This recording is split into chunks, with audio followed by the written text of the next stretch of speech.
सूरत अखिल भारतीय विद्यार्थी परिषद की राष्ट्रीय कार्यकारिणी बैठक में भाग लेने के लिए देश भर से छात्र सूरत आए हैं। एबीवीपी की राष्ट्रीय कार्यकारिणी की बैठक 7, 8, 9 जून को सूरत में होगी, जिसके अनुसरण में एबीवीपी के राष्ट्रीय महामंत्री याज्ञवल्क्य शुक्ल सूरत पहुंचे। इस बैठक के मुख्य उद्देश्य के बारे में जानकारी दी गई। इन 4 दिनों में अलग अलग कार्यक्रम आयोजित किए गए हैं। Bureau report, Deepak Roy, you Bharat.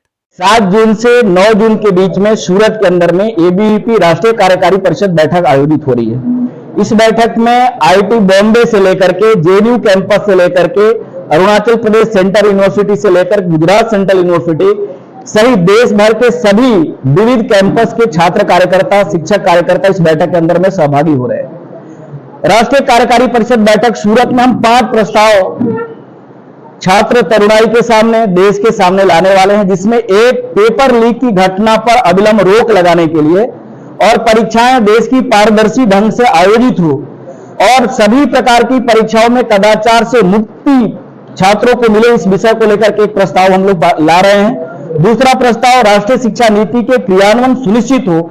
वैसे प्रांत में, जिन प्रांतों में पॉलिटिकली कारण से विरोध की स्वर दिखाई दे रहे, उन प्रांतों में भी राष्ट्रीय शिक्षा नीति लागू होनी चाहिए, ताकि राष्ट्रीय पैमाने पर कोई भी स्टेट की स्टूडेंट पीछे न रहे।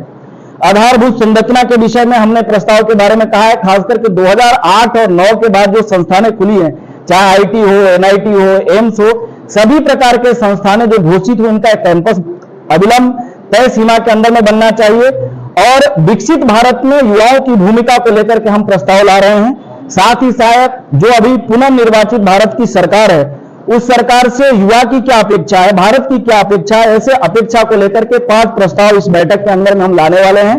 और यह राष्ट्रीय कार्यकारी परिषद बैठक के अंदर में आगामी समय में भारत के युवाओं के लिए, भारत के छात्रों के लिए एबीवीपी कुछ विशेष अभियान हम इस बैठक से लेंगे, ताकि आने वाला समय में विद्यार्थी परिषद देश भर के शिक्षा और शैक्षिक जगत के विषय में काम करते हुए त्वरित गति में हम सब लोग आगे बढ़ सकें।